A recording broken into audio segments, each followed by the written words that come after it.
Hello guys, welcome back to our YouTube channel Target with Bhanu. दोस्तों, आप सभी को पता ही होगा डेली शाम को 7 बजे हमारा हिंदी का प्रैक्टिस सेट होता है। अगर हम बात करें बाकी के प्रैक्टिस सेट की तो मैं आपको बता देता हूँ। सुबह को 7 बजे होता है हमारा रीजनिंग का प्रैक्टिस सेट। सुबह को 7 बजे रीजनिंग का प्रैक्टिस सेट और दोपहर में 12 बजे होता है हमारा मैथ का प्रैक्टिस सेट। कोई भी क्लास हमारी लाइव नहीं होती, सारी की सारी रिकॉर्डेड फॉर्म में होती हैं। लेकिन देखिए, कोई भी क्लास आपकी ऐसी नहीं है जो आपको पुरानी डाउनलोड करके दी जा रही हो। जैसे कि सीआरपीएफ के एग्ज़ाम को हम टारगेट करते हुए अपनी प्रैक्टिस सेट की तैयारी कर रहे हैं। सीआरपीएफ और बीएसएफ का जो हमारा सिलेबस है लगभग सेम ही है, तो दोनों के लिए ये क्लासेस चल रही हैं, दोनों को टारगेट करते हुए। बीएसएफ में 20 क्वेश्चन आएंगे, मैथ हो, हिंदी हो, रीजनिंग हो, इंग्लिश हो। सीआरपीएफ में 25 क्वेश्चन आएंगे, तो हम 25 ही क्वेश्चन लेते हैं, क्योंकि बीएसएफ तो कवर हो ही रहा है। बीएसएफ वालों के लिए 5 क्वेश्चन और प्लस यानी बोनस के रूप में उनको मिल जाते हैं। सीआरपीएफ वालों की भी तैयारी हो जाती है, दोनों का सिलेबस सेम है, लेवल भी दोनों का सेम ही रहेगा। कुछ लोग बोल रहे थे क्लैरिकल एप्टीट्यूड भी कराओ, तो चलिए, क्लैरिकल एप्टीट्यूड में वैसे कुछ है नहीं, तो क्लैरिकल एप्टीट्यूड की क्लास भी आपके लिए कल मिल जाएगी। उसकी शाम को मैं पीडीएफ रेडी करके कल आपको करा दूंगा, क्योंकि पहले पीडीएफ बनानी होती है, फिर वीडियो बनानी होती है, फिर आपके लिए दी जाती है, तो काफ़ी टाइम लगता है उसके लिए। तो देखिए, काफ़ी मेहनत की जा रही है आप लोगों के लिए, तो प्लीज़ ज़्यादा से ज़्यादा शेयर कर दिया कीजिए और क्लास को लाइक करके भी जाया कीजिए, जिससे कि जो बाकी के बच्चे आते हैं, आप तो देखिए हमारी फैमिली में भी है ही जुड़े हुए, ये चैनल हम लोगों का ही परिवार है। तो जो बाकी के और सदस्य हमारे परिवार से जुड़ेंगे, वो देखेंगे कि हमारे जो क्लास है उसको कितने बच्चे देख रहे हैं, जितने बच्चे देख रहे हैं क्या उनको पसंद आती है या नहीं। तो देखिए, लाइक को देख करके समझ जाएंगे कि जितने व्यूज़ उतनी लाइक, तो बोलेंगे कि सभी को पसंद आई है, तो बहुत अच्छी क्लास है। तो देखिए, उससे इफ़ेक्ट पड़ता है। तो प्लीज़ लाइक करके ज़रूर जाना और सबके पास शेयर कर दो, जिससे सभी को पता चल जाए कि यहाँ पर हमारी किस लेवल से और किस तरीके से तैयारी कराई जा रही है। मैंने कल आपको 25 क्वेश्चन करा दिए थे, और ये बीच में ही काव्यांश आपका छुड़वा दिया था, क्योंकि गद्यांश हमने करा था, काव्यांश हमारा रह गया था। ये आज हम कवर कर लेंगे अपना। तो देखिए, पहले इसको पढ़ लेते हैं, उसके बाद इसके क्वेश्चन करेंगे। और आपका एक काव्यांश पढ़ लेते हैं। तो दिया है, लीक पर बे चलें जिनके चरण दुर्बल और हारे हैं। मतलब जो लीक होती है, आपको पता है कि जैसे रोड होती थी और वहाँ पर इस तरह से जो आपकी गाड़ी जाती थी, बुग्गी जिसको बोलते हैं, तो वहाँ एक बटिया सी लीक बन जाती है, गहरे गहरे, बीच में ऊंचा, साइडों में ऊंचा। मतलब समझाने के लिए बता रहा हूँ, तो उसको बोल रहे हैं कि लीक पर बेचले जिनके चरण दुर्बल और हारे हैं, यानी कि किसी दूसरे के कदमों पर चलना, वो होता है कि लीक पर चलना, यानी कि एक ही के पीछे दूसरा, दूसरे पीछे तीसरा। तो यानी रास्ता कौन नहीं बदलते, जिनके चरण दुर्बल होते हैं या हारे हुए लोग होते हैं। तो लीक पर कौन चलते हैं, वे लोग चलते हैं। हमें तो जो हमारी यात्रा से बने ऐसे अनिर्मित पंथ प्यारे हैं, यानी कि जो हम यात्रा कर रहे हैं उसी से बने वो हमको प्यारा है। आगे दिया है, साक्षी हो राह रोके खड़े, साक्षी हो राह रोके खड़े, पीले बांस के झुरमुट। पीले बांस के झुरमुट को क्या बनाया गया है, साक्षी बनाया गया है। साक्षी क्या होता है प्यारे दोस्तों, साक्षी वो होता है, देखिए जैसे बोलते हैं ना कि मौके पर कौन मौजूद था, यानी कि जिसने देखा हो, तो वो हो गया साक्षी, चश्मदीद गवाह। समझ रहे हो ना। तो आगे दिया है कि उनमें जा रही हैं जो हवा, उसी से लिपटे हुए सपने हमारे। तो हमको बताना है कि यहाँ पर पहला क्वेश्चन, कि इस काव्यांश के आधार पर पहला क्वेश्चन क्या है। तो पहला क्वेश्चन है कि बनी बनाई लीक पर कौन चलते हैं। तो जिनके चरण दुर्बल होते हैं, तो हमसे बोला था कि जिनके चरण दुर्बल होते हैं वो ही लीक पर चलते हैं। मैं एक बार दिखा देता हूँ आपको, बोला था ना, लीक पर वो चले जिनके चरण दुर्बल और हारे हैं। तो कौन सा बताएंगे, या तो जो हारे हुए हैं या जिनके चरण दुर्बल हैं। तो ऑप्शन ए में हमको दिया है, जो दिल वाले हैं वो उसी लीक पर चलेंगे। नहीं, जो दिल वाले होते हैं वो तो अपना रास्ता खुद बनाते हैं, शक्तिशाली भी नहीं होगा, और जो मत वाले हैं वो भी अपना रास्ता खुद स्वयं चुनते हैं। तो हमारा यहाँ पर ए वाला ऑप्शन बिल्कुल करेक्ट हो जाएगा। आगे की अगर हम बात करें तो अगला है क्वेश्चन नंबर 2, राह रोके कौन खड़े हैं। राह रोके कौन खड़े हैं, पीले बांस के झुरमुट, ऊंचे खड़े पर्वत या खरपतवार या फिर विपत्तियाँ। तो राह रोके कौन खड़ी है, तो यहाँ पर आप बताओगे फटाफट से। तो राह रोके कौन खड़े, जो साक्षी थे, यानी कि पीले बांस के झुरमुट। आगे है हमारा क्वेश्चन नंबर 3। यहाँ पर आप लोगों को बताना है कवि के सपने किससे लिपटे हैं? आम के वृक्षों से, बादलों से, पर्वतों से या बहने वाली हवा से। तो देखिए मैं दिखा देता हूँ आपको लास्ट लाइन क्या दी थी, ये रहा, साक्षी हो राह के पीले बांस के झुरमुट, वो वाला क्वेश्चन निकल गया। उनमें जा रही है जो हवा, उससे लिपटे हुए सपने हमारे। तो सपने किससे लिपटे हैं? जो हवा बहती हुई जा रही है। तो यहाँ पर आपको साफ साफ देख सकते हो कि कवि के सपने किससे लिपटे हैं? बहने वाली हवा से। तो आपका डी हो जाएगा। अगला क्वेश्चन है झुरमुट का अर्थ क्या है? झुरमुट गट्ठर है, ढेर है, झुंड है या गट्ठे हैं? तो 219 झुंड। बांस के झुरमुट थे तो पीले बांस के झुरमुट, तो पीले बांस के जो झुंड हैं। जो बांस ही होता है वो झुंड में खड़ा होता है, यानी बहुत सारे पेड़ घासी बांस को किस में लेते हैं? झाड़ी में लेते हैं। इस तरह से बहुत सारे एक जगह खड़े होते हैं, तो वो किस में होते हैं? झुंड में। तो झुरमुट किसको बोला गया है? झुरमुट का अर्थ है झुंड। तो हमारे ये देखिए काव्यांश के 5 क्वेश्चन हो गए हैं या 4। तो ये 4 क्वेश्चन होंगे सब मेरे ख्याल से। एक क्वेश्चन और रह रहा होगा इसका। तो लास्ट क्वेश्चन है देखिए 220 बताना है काव्यांश में लिपटे हुए का अर्थ क्या है? कि लिपटे हुए का मतलब क्या है? जुड़े हुए हैं, मरमरते हुए हैं, फंसे हुए हैं या चिपके हुए हैं? तो 220 का जुड़े हुए, लिपटे हुए का मतलब उससे जुड़े हुए हैं। अब देखिए बामुलाहजा, ये वाले क्वेश्चन मैंने आपको करा दिए थे क्योंकि बीच में 5 क्वेश्चन हमने छोड़े थे, तो उस क्वेश्चन के 5 क्वेश्चन आगे करा दिए थे। तो कहाँ तक करा दिए थे वो भी मैं आपको दिखा देता हूँ। तो देखिए 225 तक तो हमारे होने थे, इसके आगे के 5 क्वेश्चन और मैंने कराए थे जो कि हमारे काव्यांश के लिए छोड़ दिए गए थे।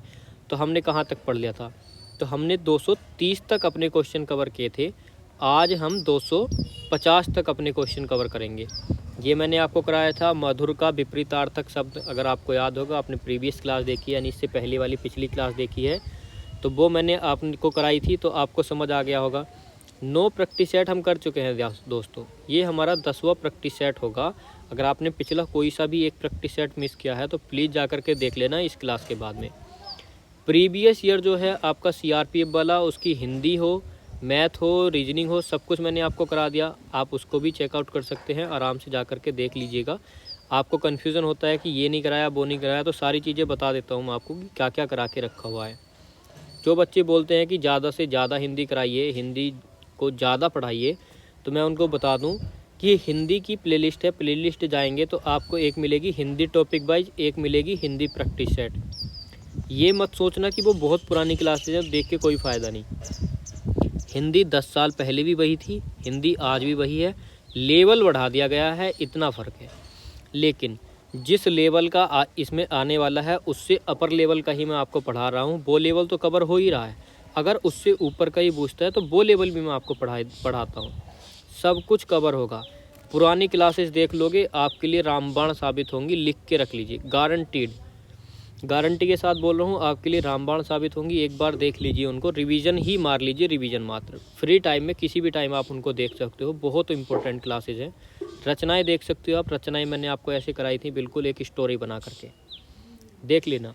तो मधुर का विपरीतार्थक आपको कल करा देता, कर्कश हो जाएगा।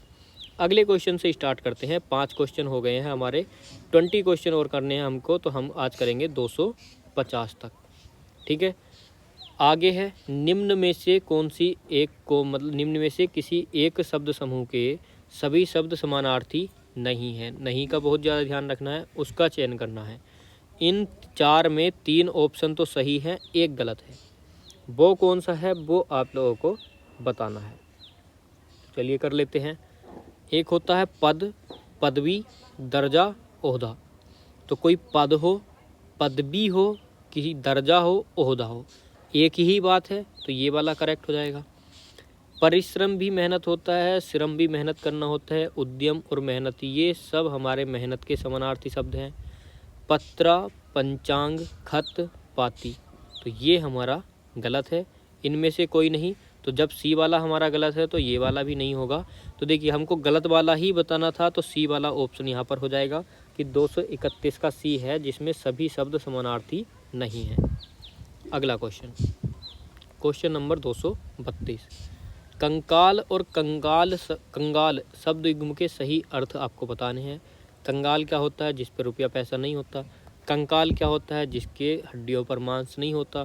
कंकाल होता है जैसे अस्थि पंजर, और कंगाल दरिद्र, ये सही होगा। कंकाल हो जाएगा, ककर्स हो जाएगा, और कंगाल भिखारी हो जाएगा। आकिंचन और बेईमान, दरिद्र और आकिंचन। तो आपको पता चल गया होगा 232 का आपका करेक्ट आंसर हो जाएगा ए ऑप्शन। अगला है दुष्परिणाम। दुष्परिणाम का संधि विच्छेद आपको करना है।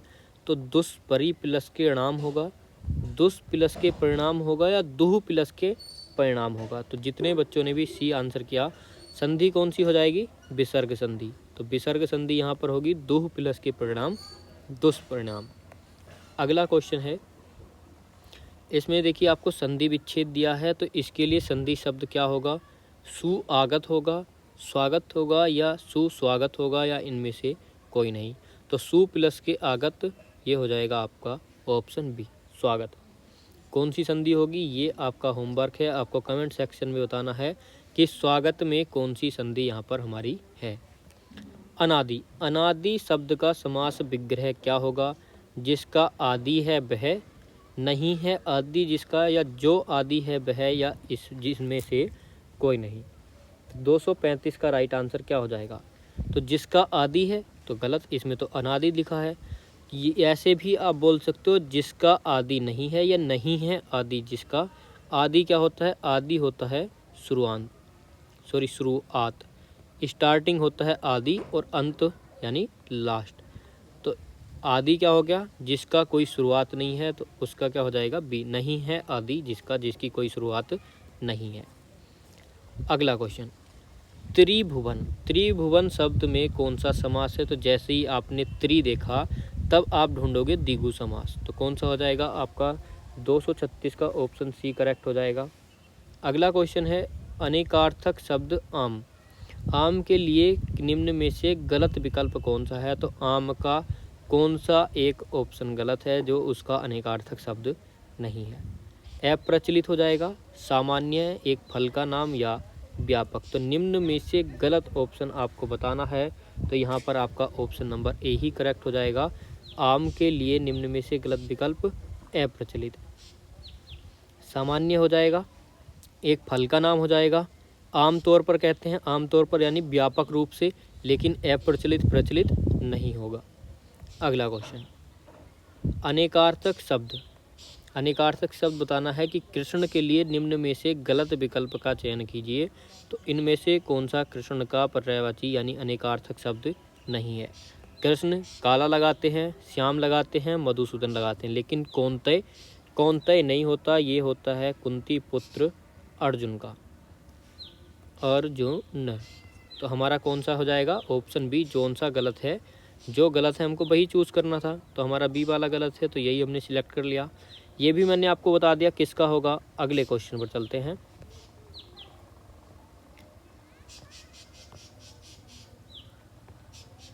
अगला क्वेश्चन है हमारा 239। एक वाक्य सही है। इन विकल्पों में 4 विकल्प आपको दिए हैं, इनमें से एक वाक्य सही है। सही वाले वाक्य का हमको चयन करना है। मोती सीपी में पलती हैं। मोती ऐसे लिखा जाएगा, देखिए इसमें छोटी की मात्रा लगा के दी है, इसमें बड़ी की। मोती सीपी में पलती हैं, तो ये देखिए पलती भी गलत है। सीपी कौन सा करेक्ट होगा ये भी आपको बताना है। तो बड़े ई की मात्रा होगी, मोती में भी बड़े ई की मात्रा होगी, सब कुछ गलत करके दिया है। अगला, मोती सीपी में पलता है या मोती सीपी में पलती है? तो पहले और लास्ट, तो इसमें दिया है लास्ट वाले में सीप होगा या सीपी होगा। तो देखिए मोती सीपी में पलता है। मोती को क्या मानेंगे हम? मेल, यानी कि पुल्लिंग मानेंगे, ना कि स्त्रीलिंग। तो मोती क्या होता है हमारा? पुल्लिंग होता है। तो ऑप्शन नंबर सी हमारा करेक्ट होगा। अगला दिया है कि एक वाक्य गलत है, गलत वाक्य का चयन करना है। तुम चलो मैंने आता हूँ, तो गलत हो गया। मैं केवल इतना चाहता हूँ, तो हो सकता है कि ये हमारा सही हो। पहले देख लेते हैं और आगे की क्या है।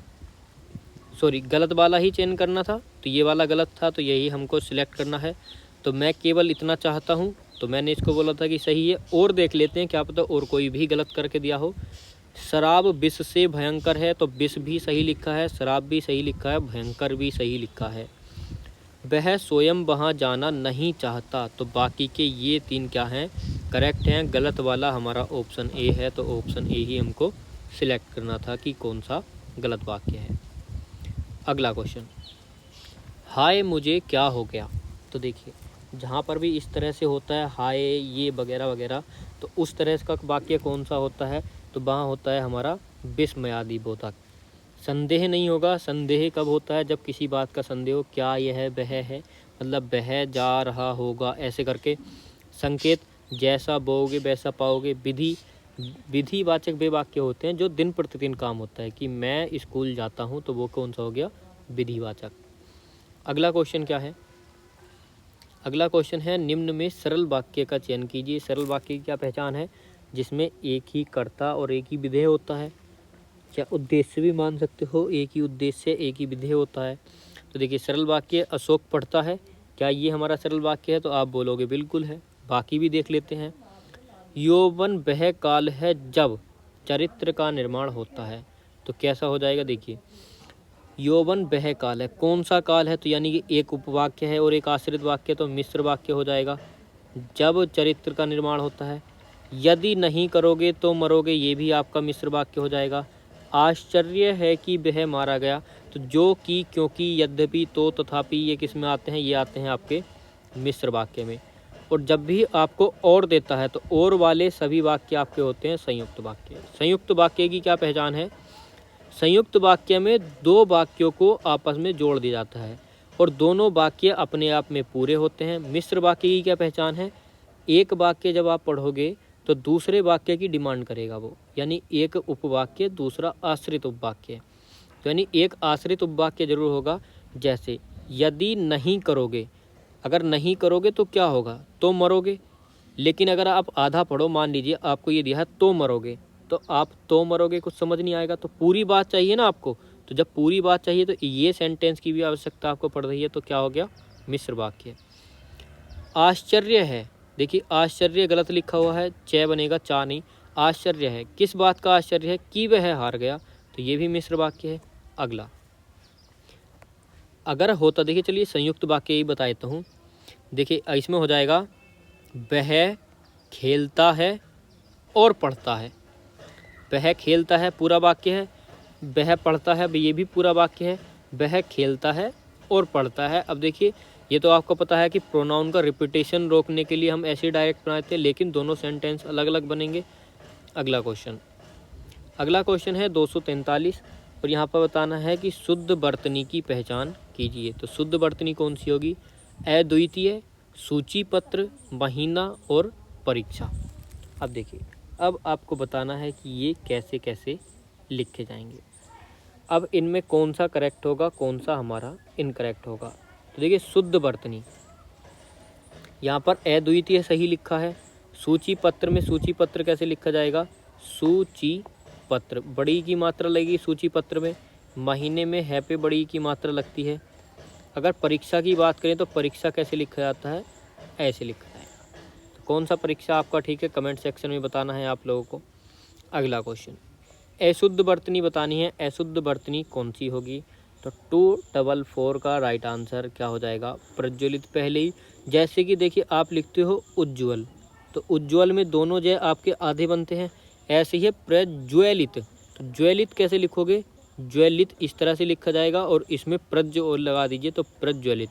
तो जैसे उज्ज्वल में उज्ज्वल होता है दोनों आधे जय बनते हैं, उसी तरह से प्रज्वलित में भी आपके दोनों आधे जय बनेंगे। बात करें उल्लेख की, तो उल्लेख बिल्कुल सही है। ब्रज भाषा, ब्रज भाषा में आप ये वाला रै ना लगाएं, ये वाला ही हमेशा करेक्ट होता है। बचता है आपका जल्लाद, तो जल्लाद भी आपका बिल्कुल करेक्ट लिखा हुआ है। अशुद्ध वर्तनी हो जाएगी प्रज्वलित, और प्रज्वलित की शुद्ध वर्तनी क्या होगी वो भी मैंने आपको बता दिया। अगला क्वेश्चन 245, चमड़ी जाए पर दमड़ी न जाए। इस लोकोक्ति का अर्थ क्या होगा, अत्यधिक कंजूस व्यक्ति होगा, अत्यधिक उन्नति होना, तो बिल्कुल गलत। दूसरों के लिए खतरनाक होना, बिल्कुल गलत। अप्रत्याशित लाभ, बिल्कुल गलत। तो चमड़ी जाए पर दमड़ी न जाए, तो ऑप्शन नंबर ए ही हमारा करेक्ट होगा, अत्यधिक कंजूस होना।